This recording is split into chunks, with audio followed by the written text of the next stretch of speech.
Welcome to a broadcast of the recent Lorain County Commissioners' General Meeting. Unless otherwise announced, meetings are held Wednesday morning at the Administration Building, 226 Middle Avenue, 4th floor, downtown Elyria. These are public meetings and you are invited to attend. Agendas are posted prior to the meeting at www.loraincounty.us.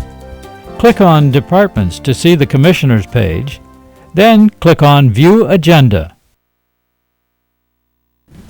I pledge allegiance to the flag of the United States of America and to the republic for which it stands, one nation, under God, indivisible, with liberty and justice for all.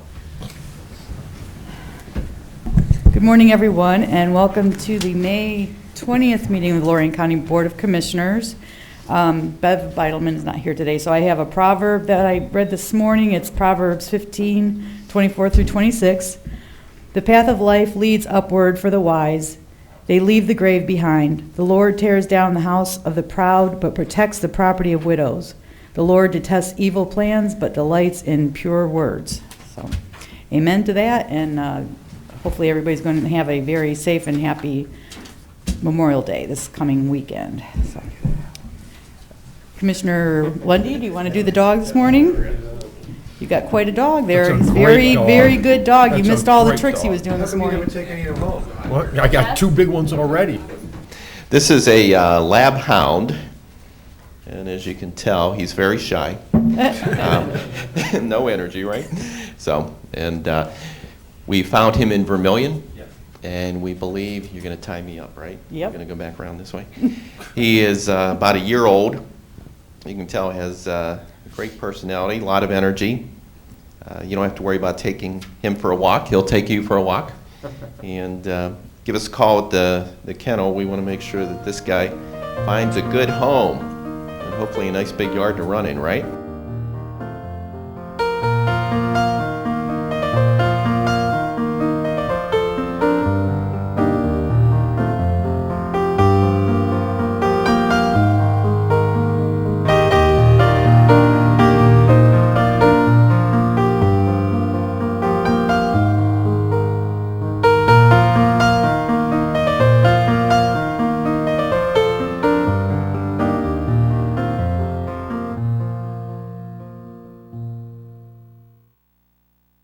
Madam Clerk?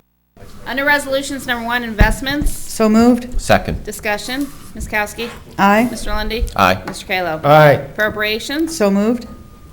Second. Discussion. Ms. Kowski. Aye. Mr. Lundy. Aye. Mr. Kalo. Aye. Transfers. So moved. Second. Discussion. Ms. Kowski. Aye. Mr. Lundy. Mr. Kalo. Aye. No advances, no repayments, requisitions. So moved. Second. Discussion.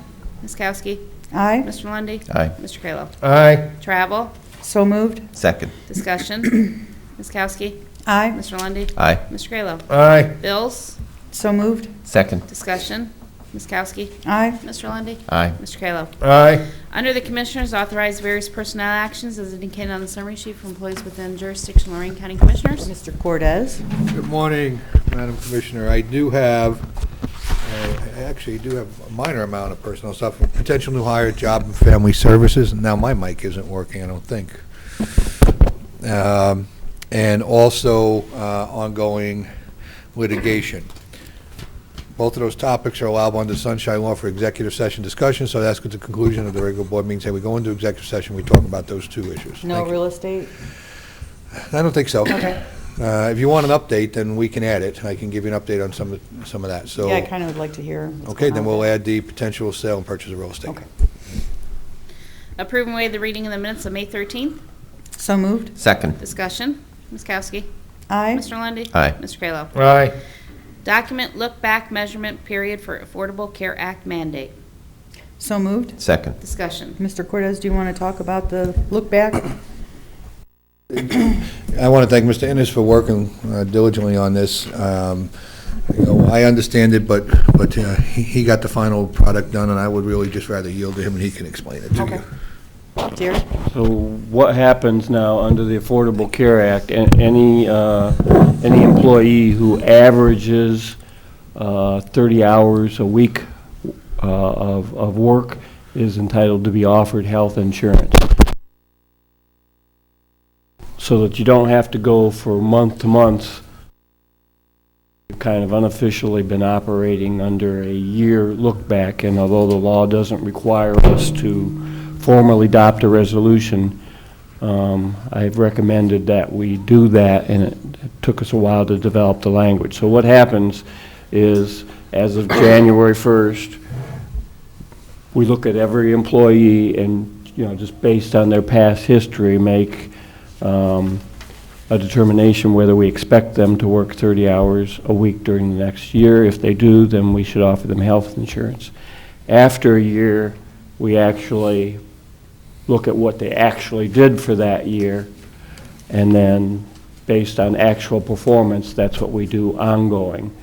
If we get new employees in the middle of the year, or like seasonal employees, we go from the date of hire and measure the first year from that, and then they fall into the same schedule that everybody else does.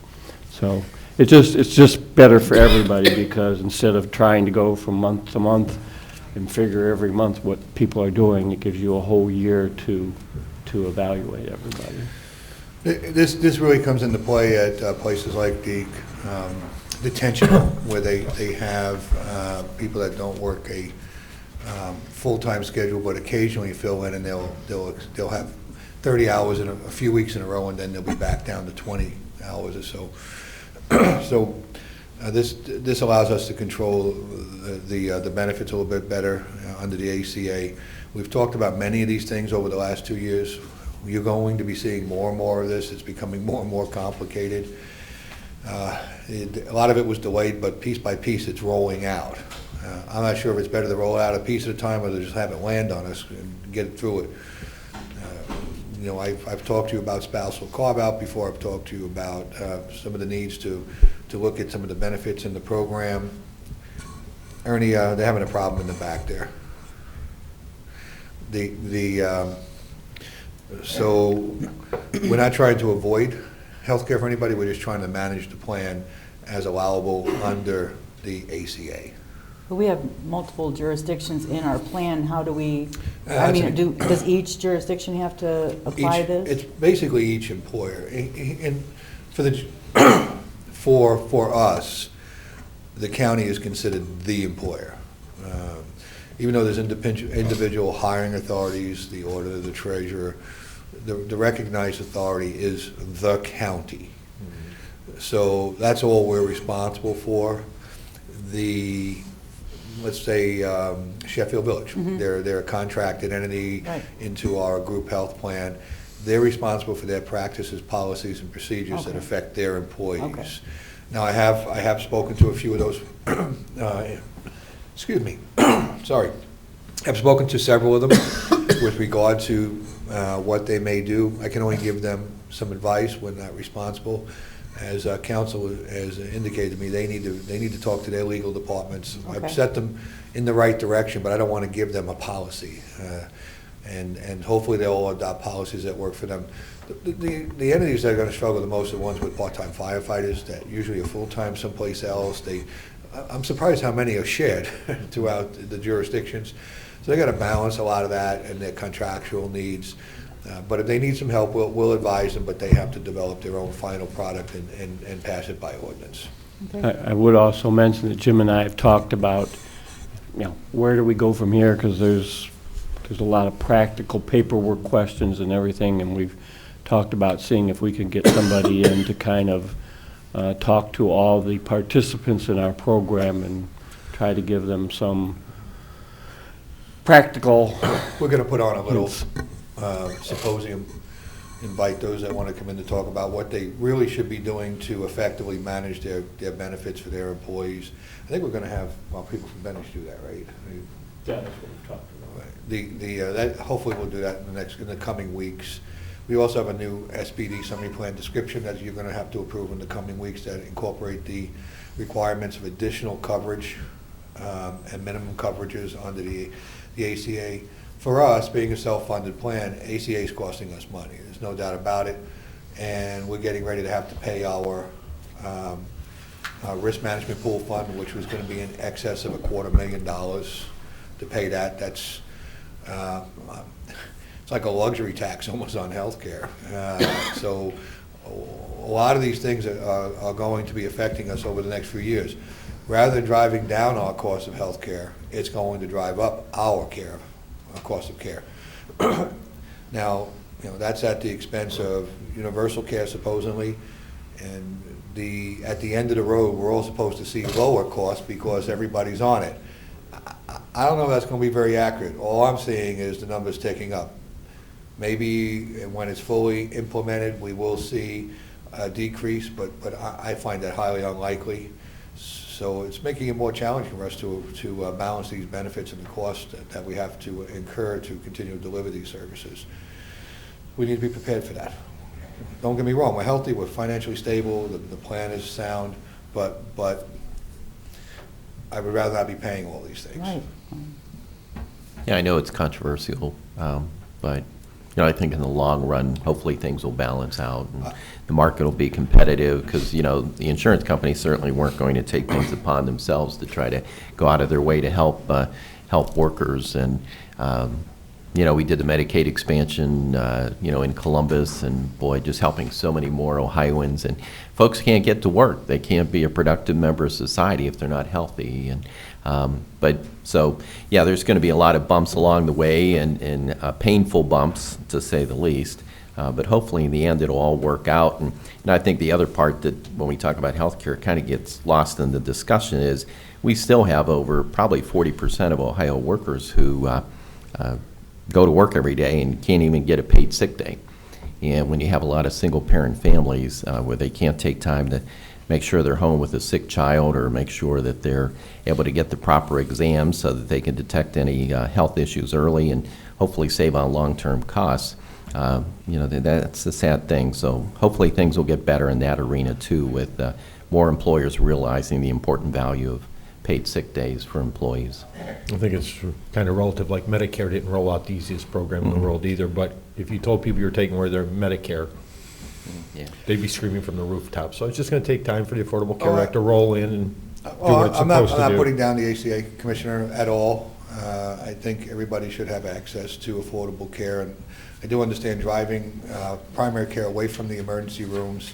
It will overall hopefully reduce those costs, and that's really what we're talking about, is indigent care and getting into the mainstream of care, thus pushing downward onto the cost. I hope it happens that way.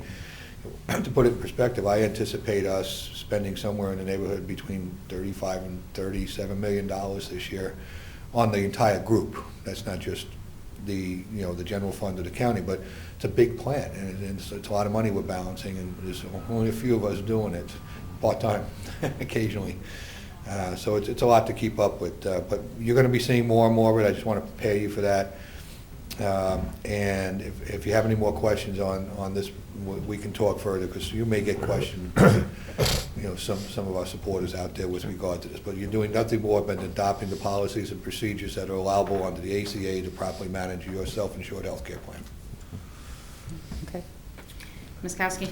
Aye. Mr. Lundy. Aye. Mr. Kalo? Aye. Under Community Development, authorized sale of 759 Oliver Street, Sheffield, Lake, Ohio, to Alan D. and Ginger M. Wagner in the amount of $49,900 in accordance with NSP 3 guidelines. Authorized administrator to execute all necessary documents on behalf of the Board of Prosecutors' approval as to form. So moved. Second. Discussion. Don, do you have any comments on this? I know this is one that we took on, rehabbed it. We're selling it for less than what we have into it, I'm sure, but it's to stabilize the neighborhood. Am I correct? Very good, Commissioner. Well, since you yeah. Guessing. That's what you did. Okay. That's what we I did, just want to exactly. make sure that everybody knows that we're not, Here's all the documents if anybody wants to see them on the Right. house. It's the right thing to do. It's a good neighborhood, it's a good street. And It it's had a big couple money. soft houses that needed taken care of. We did a nice deal with First Federal Savings and Loan out of Lorain to receive this property. We brought it up to code. It looks nice, and it fits in a neighborhood without leaving a vacant lot there. You're stabilizing the neighborhood, you're giving somebody a chance to add a better way of life also while rehabbing these houses. The NSP monies were made to do this. They were, so we can either tear houses down and use the money that way and see it gone, and the home gone, or we can invest money in these houses, and which is allowable. We know we're not going to get that back. The neighborhood won't support that kind of price, but the money's still the same as tearing a house down or investing it and putting it for sale at a reasonable price for somebody to have. So I'm very happy with the performance of community development on this. NSP funds are very challenging to use. They're tightly regulated. And of course, who can buy the home is very tightly regulated also. That's been a They bit have of to a be challenge. LMI eligible, and then they get trained in how to do different things and So be a homeowner. It's a good program. Some folks don't think we should invest these funds in a home and then sell it for less than what's in it. But this is what the federal government has provided these funds to do. I hope we can do a lot more of them in some of the neighborhoods. Can't keep tearing homes down. We need to rehab and rebuild. When we can. When we can. And we keep looking for those opportunities. Unfortunately, we get to them so late in the process that they're just not ripe for a proper rehab. There is a break point that we have to look at, whether we can sustain the neighborhood, whether the neighborhood is going to, whether somebody's even going to want the house after we rebuild it in that neighborhood at any price. So it's a great program, Yeah, Commissioners. I did look back at some of the previous sale prices, and they were in the 40s, you know, off and on throughout the history of the home, so we're in the ballpark. But I'm Great. not sure, you know, how much Appreciate we the put board's into support it. of this program. Okay, thank you. Ms. Kowski? Aye. Mr. Lundy. Aye. Mr. Kayla? Aye. Under Job and Family, authorized payment of the county general fund mandated share to JFS in compliance with the ORC 5101.16 and OAC 5101.9631 in the amount of $976,930 from July 1st, 2015 to June 30th, 2016. So moved. Second. Discussion. Well, I thought the amount of people that we had coming through Job and Family Services has increased, but our share has decreased over time. It depends on the level of benefits provided and the amount of money that's coming from the state. There's a lot of people being served. The last time I took a look, we were at least touching over 40,000, mid 40,000s of people. I think with that some was kind of- all in everything, though. It wasn't Right. just necessarily what our JVS mandated share goes to. I think that was Right. all programmed. So I mean, there's a lot of folks that are being given a hand up in Lorain County. This is our portion. A lot of people wonder where the general fund money goes, but we got $1 million expense to be able to access those funds on behalf of the residents. Without the match, you don't get the rest. I think somebody's here from Job and Family No. Services. No, nobody's back there today. I'm pretty sure when we started, it was like 1.5 million when we first, so it has gone down some, which is good for us, bad for other people maybe, but Was it that high? Was it? I think it was 1.5? 1.5 back I in was 05. thinking 1.2 or so. I was thinking That's 1.2 also. 1.2 is what it was, It- but it's still a 20% decrease, Yeah. so I mean, it's a significant amount of money. Each year it depends on the allocation that we receive, that we need to match. I think there was a 10% contingency on that too when I saw it go through, wasn't there? Yes. Okay. Okay.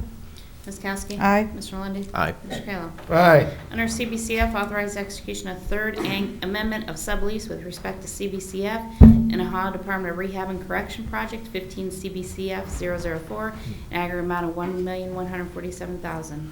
Mr. Willets. Mike Willets, AKA House. I call him House. He reminds me of House. Mike, are they making fun of you, Mike? No. Good morning. We just received a letter, which the commissioners also received. The state is going to requesting us to go ahead and build 50 more beds to our facility. We currently have 60 beds for males, and we have 18 beds for females. That was the second sublease. The third sublease would, of course, add the 50 beds. What we're planning to do this fiscal year, if everything's been approved, again, this is all state money, that we would go ahead and get an architect, go ahead and do the development and build it between our state fiscal year starts July 1st and ends June 30th. The following fiscal year is actually when we would get the operations money. Right now, the CBCF is, of course, an important sanction to the Court of Common Pleas. We have a waiting list of about 50 men waiting to come in. The length of time they generally spend in our facility is about 120 days, depending on their risk level. We offer cognitive behavior courses. We also offer alcohol and drug courses. We also offer AANA and those type of support programs that come out to our facility, plus GED. We have a very good record of about people getting their GED through our programming. So I believe that the state saw how important we are, especially trying to keep the 4th and 5th degree felons out of prison because of the cost. and they gave us this. There's 2 other facilities in the state that received this. 2 other facilities got 25 beds. We were the ones that received 50. Great. Are we sharing these beds with Medina, or the 50 beds, or do we own all 50? We always own all 50. Medina kind of basically as a board kind of dropped out of it. We use them as a catchment area. They've been very cooperative. They've been using our beds, but generally our county gets priority. Okay. A lot of people out there don't remember the CBCF concept when it first came around. Maybe you can explain that a little bit, because you got your 15 minutes of shame up there. The concept basically for the CBCF, which is called the Community-Based Correctional Facility, is create a last sanction, the most restrictive sanction in the community versus going to prison.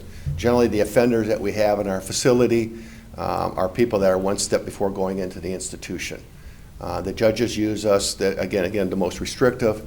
They are locked down for the first 30 days. The first week they're there. A lot of them are coming in from the street, so they're drying out at the point, or because a lot of times they're using drugs and alcohol before they come in to see me. And then after that, the 10 weeks then is a really intense cognitive behavior courses. They're in classes all day, and then in evenings, like I said, they have AA, they have other programming, religious programming. The last 4 weeks of their stay, which we call the reintegration, they're starting to go out. They do community service. I know they do community service for a lot of the different facilities around the area here. They also do job searches. They also start setting up sponsors. They start going to AA meetings. And they're trying to go back out to the community and act what it would really like to be sober again. About 99% of our offenders out there, or residents, whatever we want to call them, have an addiction. Mostly it's right now, unfortunately, with the county, it's opiates. So we see that as a very prevalent problem. In fact, our facility just requested a grant for the Office of Criminal Justice to do a specialized opiate program that has intensity ILP groups, those type of things out there, and we're just waiting to see if we get that grant approved. I know Judge John Morality is hoping that we do, so he can use it through his drug court. Great, thanks. Good job Much out needed. there, Mike. Thank you. Thank you. Thanks, Mike. So moved. Second. Ms. Kowski? Aye. Mr. Lundy. Aye. Mr. Kalo? Aye. Under the engineer, advertise bids for wastewater treatment plant improvements at the county maintenance garage. Notice to be in the Chronicle on May 22nd and 29th, and open at 2 p.m. on June 10th. So moved. Second. Discussion. Ms. Kowski? Aye. Mr. Lundy. Aye. Mr. Kalo? Aye.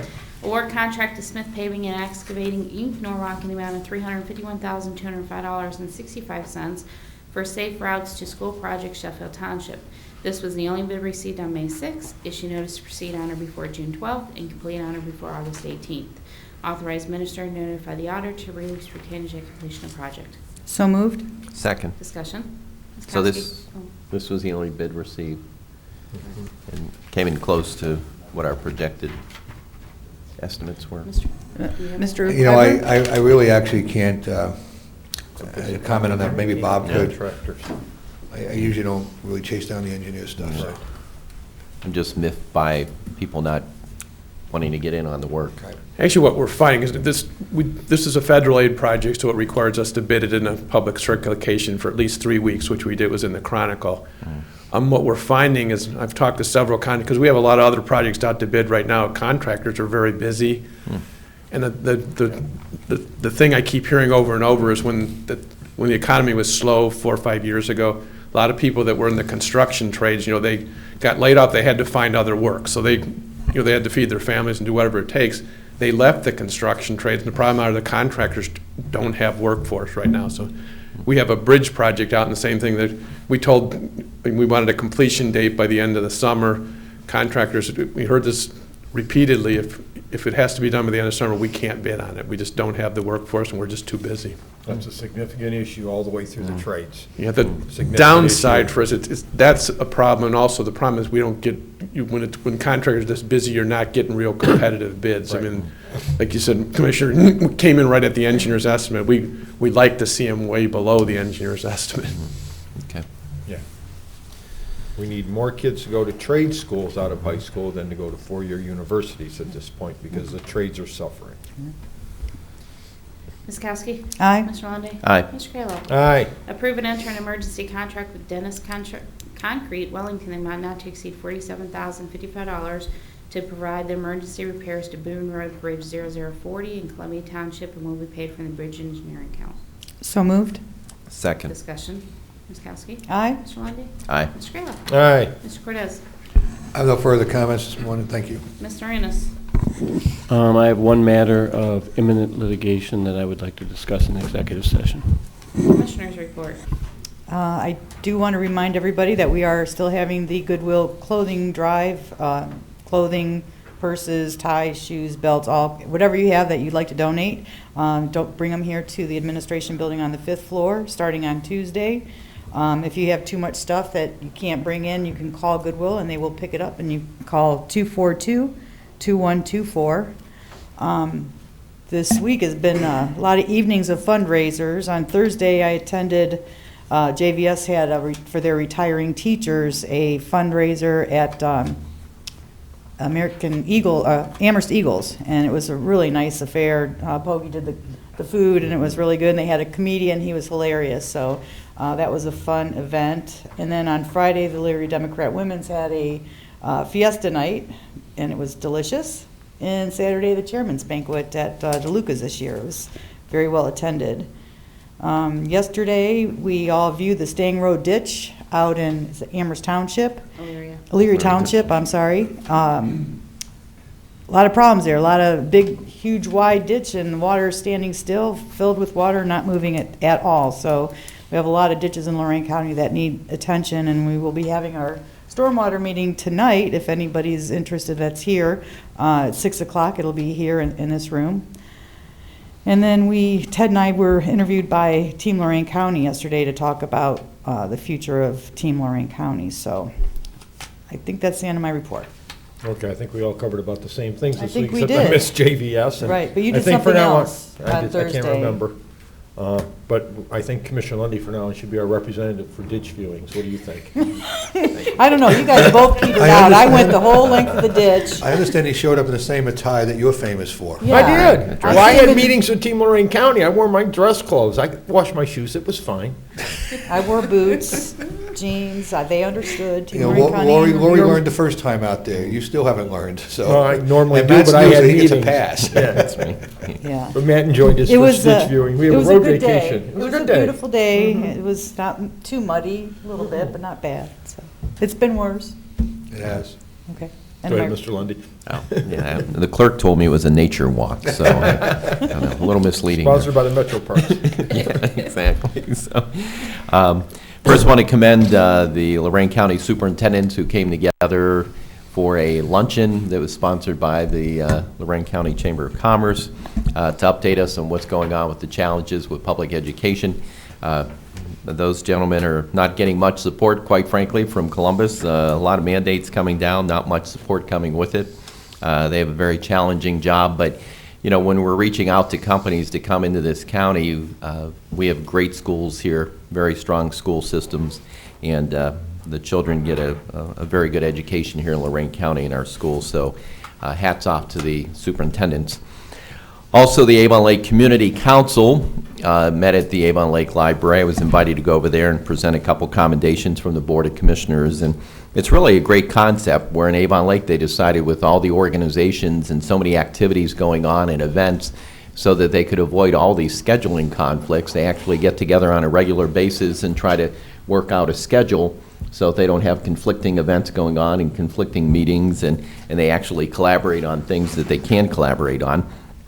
But the Avon Lake Community Council ended up recognizing Anita Havlick for their Person of the Year. And Anita used to be in MGP, the Mighty Goliath Productions, which I had a chance to participate in. And when I was in high school, I told the story about how the drama teacher that I had and the director for the show came up to me and said, Mr. Lundy, I hope that broadcasting thing works out for you because you are not an actor.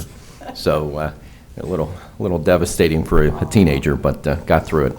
So they also had the Storybook Trail Project, which our Metro Parks worked with the library in conjunction with, where they actually have sections of a book as you walk along the trail behind the library. So you can actually do that with your family and your kids, and that project was recognized.